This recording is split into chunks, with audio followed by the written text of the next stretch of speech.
नमस्कार। प्रभु राम के व्यक्तित्व और जीवन को समझने के इस प्रयास में आपका स्वागत है। यह वार्तालाप श्रृंखला राम को जानने, समझने और मन में बसाने के लिए है। इसमें मैं योगिता पंत अपने मार्गदर्शक एवं गुरु अनिल चावला जी के सम्मुख कुछ जिज्ञासाएं प्रकट करती हूँ और वे समाधान करते हैं। आइए इस वार्तालाप का आनंद लें। बहुत बहुत स्वागत है आपका। अनिल जी, पिछली बार आपने ऋषि एवं राजा के संबंधों के बारे में बताया कि दोनों एक दूसरे का बहुत सम्मान करते थे।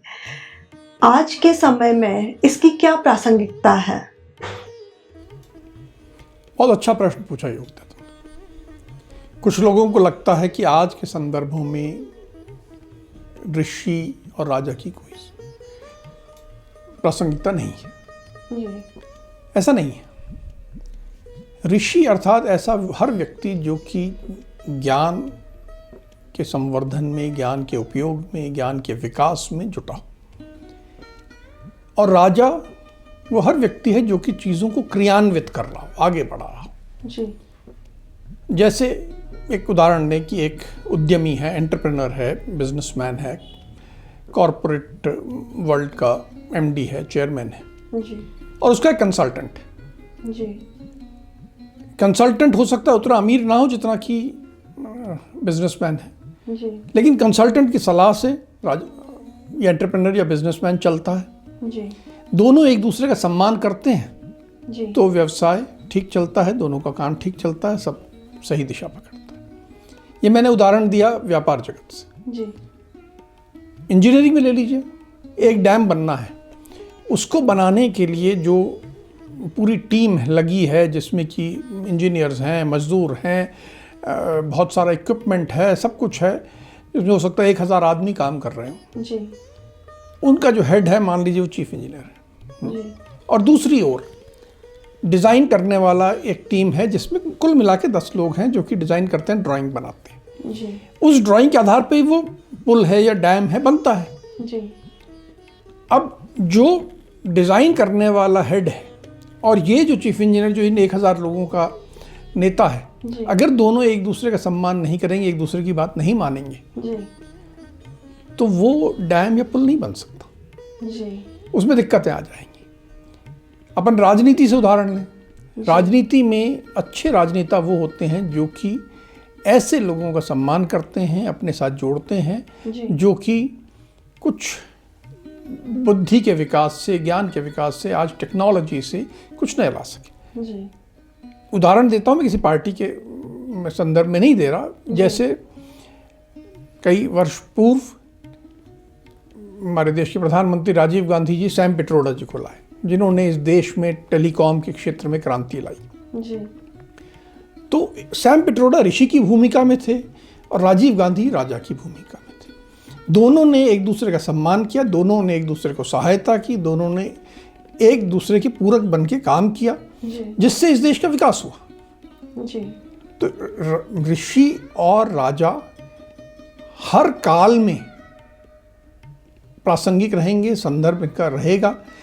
शब्द बदल जाते हैं, नाम बदल जाता है, नॉमेनक्लेचर जिसे कहते हैं बदल जाता है, लेकिन ज्ञान की उपयोगिता हमेशा है। तो ऋषि हमेशा हैं और ज्ञान का उपयोग करके उसको समाज के हित में आगे बढ़ाने वाले लोग हमेशा रहेंगे। तो उनको आप राजा कहें या कुछ और कहें, पर वो रहेंगे। तो इन दोनों को एक दूसरे का सम्मान करना है, यही बात मैं कहना चाह रहा था। अनिल जी, परशुराम प्रसंग के पश्चात महाराज दशरथ पूरी बारात के साथ अयोध्या पहुंचे।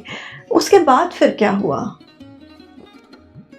विवाह के पश्चात जी।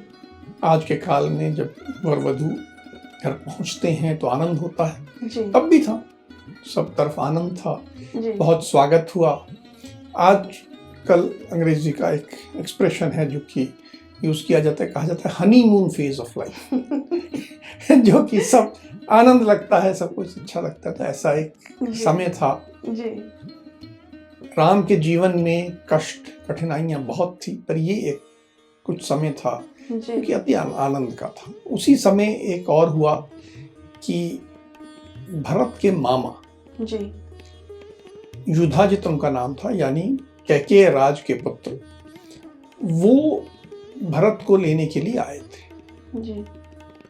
उन्होंने महाराज दशरथ से कहा कि भाई ये भरत के जो नाना है वो भरत को देखने के लिए बड़े आतुर हैं, जी। तो आप कृपया भरत को उसके नाना के पास भेज दें, उसका विवाह हो गया, वो प्रसन्न होकर मिलना चाहे। जी। तो महाराज दशरथ ने सहर्ष अनुमति दी, ठीक है अब आ गए हैं, अब तो कोई काम नहीं है। जी। तो भरत ने कहा कि मैं अकेला कहाँ जाऊंगा, मैं बोर हो जाऊंगा। तो उन्होंने शत्रुघ्न को भी साथ ले लिया। भरत और शत्रुघ्न अपने भरत के मामा के साथ कैके यानी कैके राज से मिलने, भरत के नाना से मिलने चले गए। यहाँ राम लक्ष्मण अपनी पत्नियों के साथ बड़े सुख से रहने लगे। जी। उस समय एक बात बड़ी होने लगी। अभी तक तो राम को एक बालक के रूप में देखा जाता था, जी। पर अब वो एक राजकुमार बन चुके थे। उनके पराक्रम के चर्चे थे, पर साथ ही साथ उनके चर्चे होने लगे उनके गुणों के। अयोध्या में हर व्यक्ति उनके गुणों से प्रभावित था। जी। कि अयोध्या का बड़ा सौभाग्य है कि इतना गुणवान राजकुमार हमें मिला है। जी। तो उनके गुणों की बात ही इस समय सबसे प्रमुख रूप से सब तरफ होने लगी।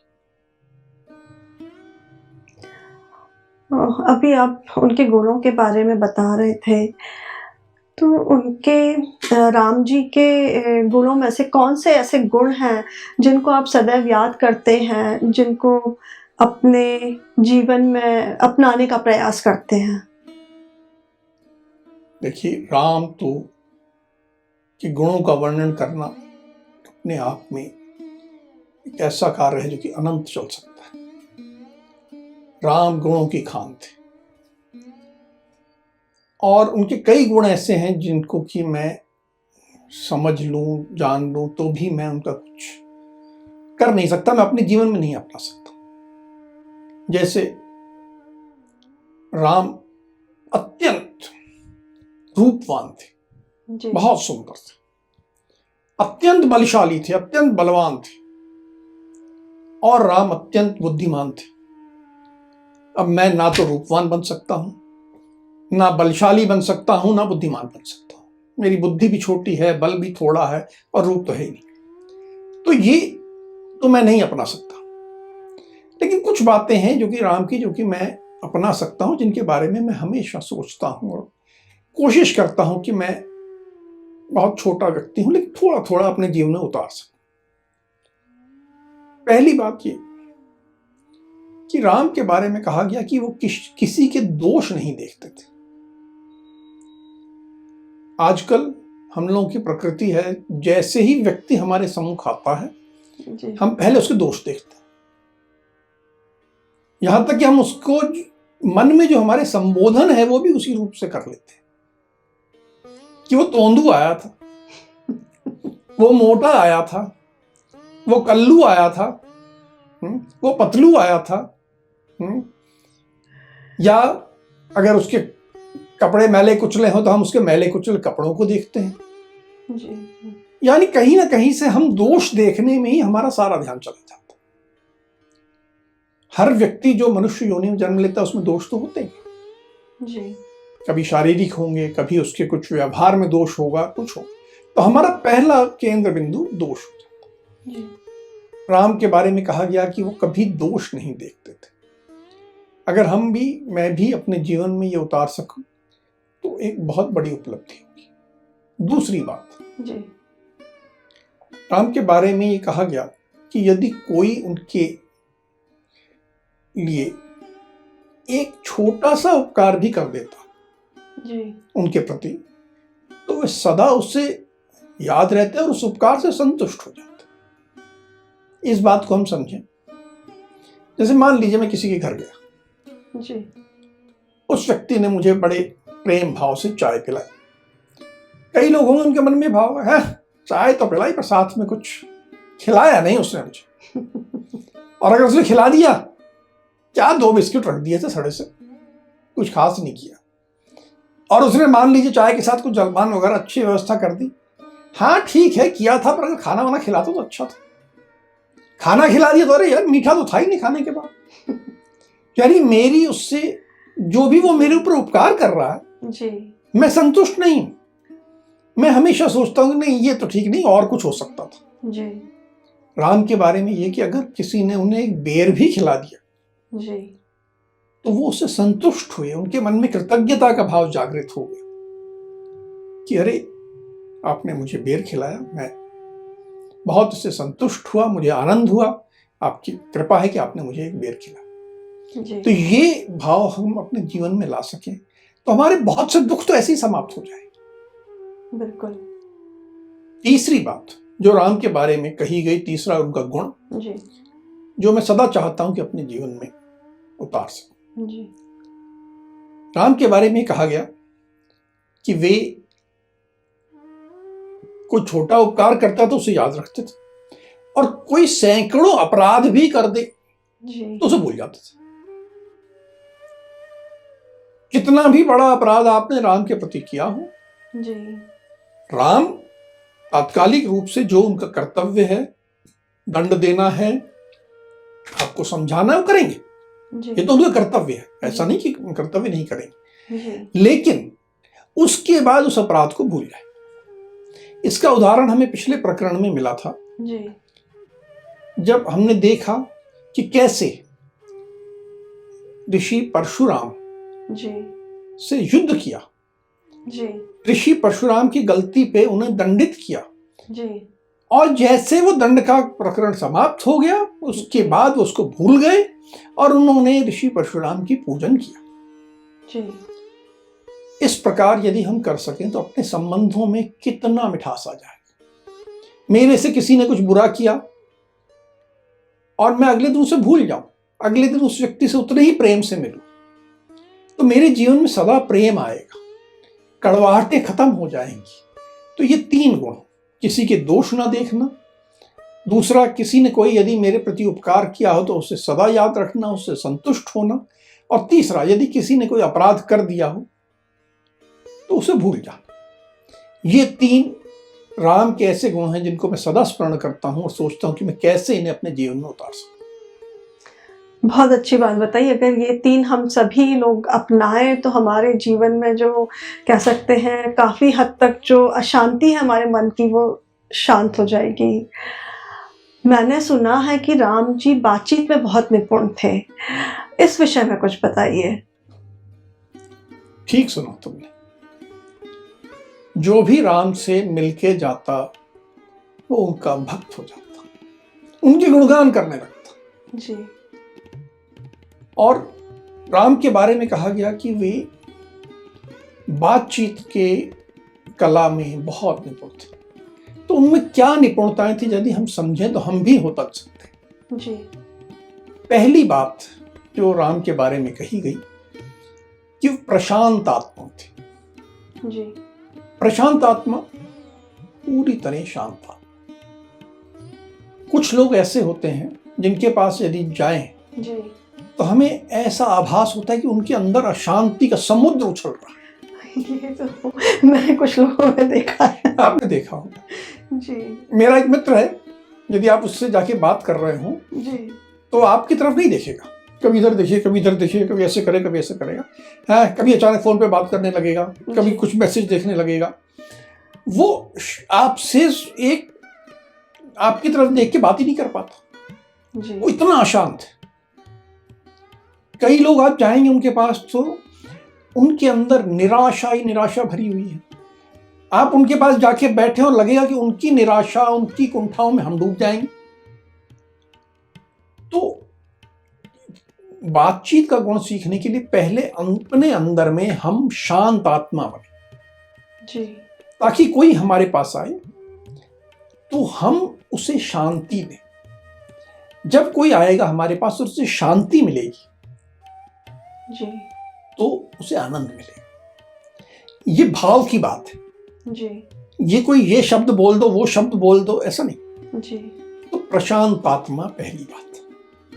दूसरी बात, जी राम इतने पराक्रमी थे, जी उन्होंने ताटका को मारा, सुबाहु को मारा, परशुराम ऋषि को भी दंडित कर दिया, जी उनसे द्वंद्व युद्ध जीत लिया।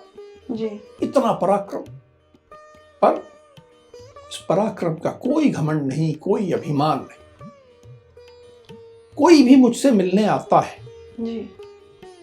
बहुत बार ऐसा होता है कि लोग कहानियां सुनाने लगते हैं, जब मैं वहां गया था तो मैंने ये किया था।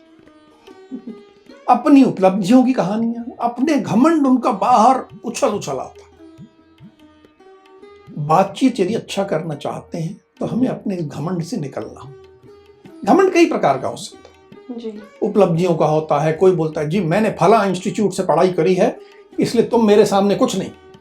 जी। चाहे मुंह से ना बोलो, उनके चेहरे के भाव, उनके हर तरह के बातचीत में कहीं ना कहीं झलक जाता है। जी। और जहां ये झलक जाता है तो वहां प्रेम नहीं होता, वहां बातचीत से आदमी कट जाता है।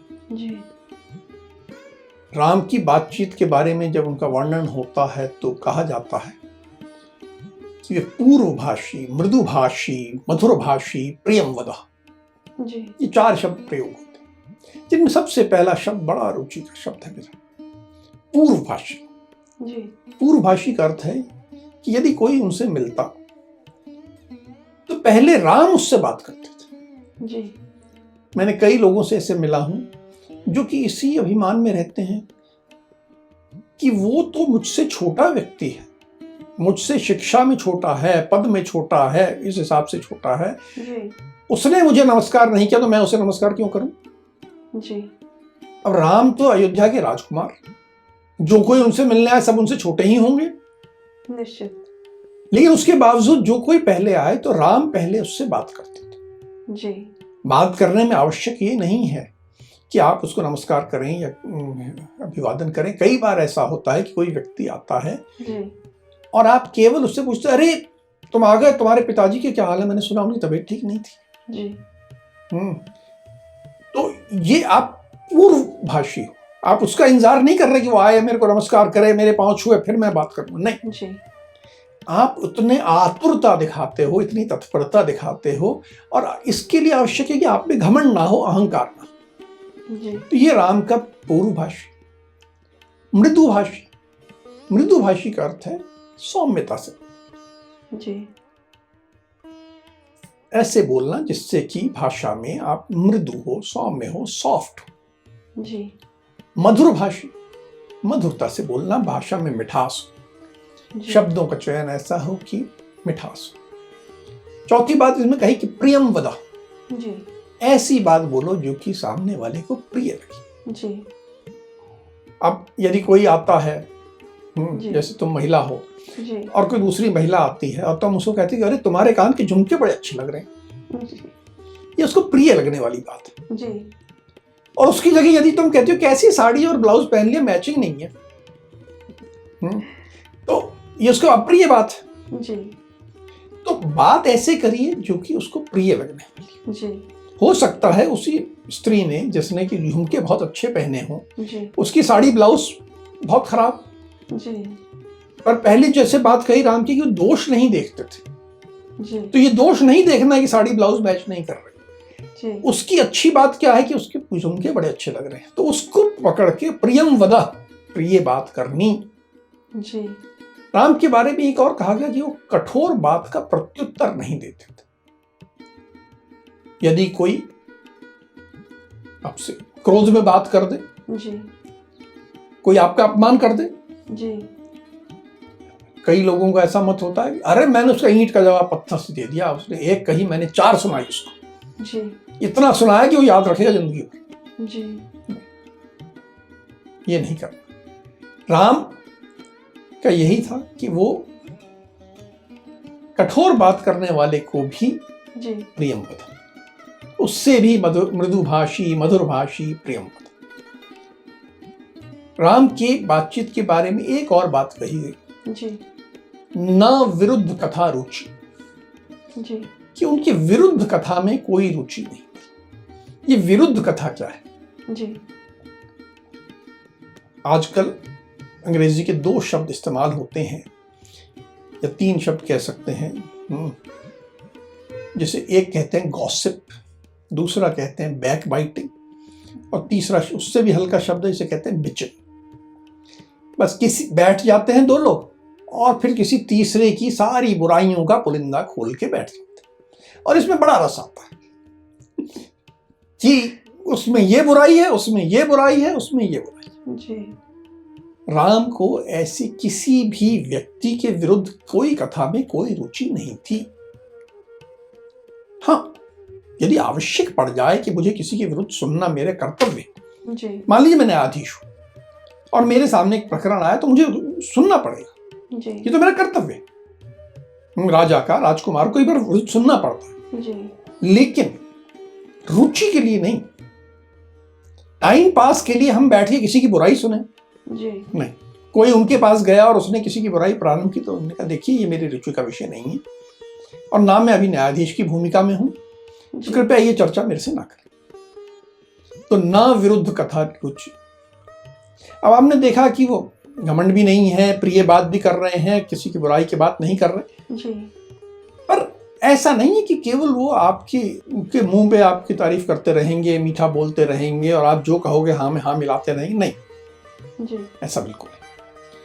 अगर बात न्याय अन्याय की है जी, कोई धर्म अधर्म की बात है, सत्य असत्य की बात है, तो राम के बारे में कहा गया कि वो न्याय के पक्ष में एक के बाद एक युक्तियां देंगे, उदाहरण देंगे, तर्क देंगे और अपनी बात मनवाएंगे जी। यानी बातचीत में मीठा बोलना है जी, प्रिय बोलना है जी। लेकिन यदि आप कोई ऐसी बात करते हैं जो कि न्याय के विरुद्ध है जी, न्याय से गलत है, तो आपको सही रास्ता भी बता जी। अगर ये सब पालन करें जो राम के 9 मैंने गुण बताए, प्रशांतात्मा, घमंड रहित, पूर्वभाषी, मृदुभाषी, मधुरभाषी, प्रियम वद, कठोर बात का प्रत्युत्तर नहीं देना, न विरुद्ध कथा रुचि और न्याय पक्षी, ये सब बातें को हम अपने जीवन में पालन कर सकें तो हम बातचीत में बहुत पारंगत हो जाएंगे और वास्तव में राम हमारे जीवन में उतरेंगे, हम जीवन में आनंद का अनुभव करेंगे जी। बहुत अच्छी बात है बताई अनिल जी आपने। अब हम इस चर्चा को यहीं विराम देते हैं। अगली कड़ी में राम के जीवन के कुछ अनछुए पहलुओं के साथ हम दोनों फिर उपस्थित होंगे। राम राम।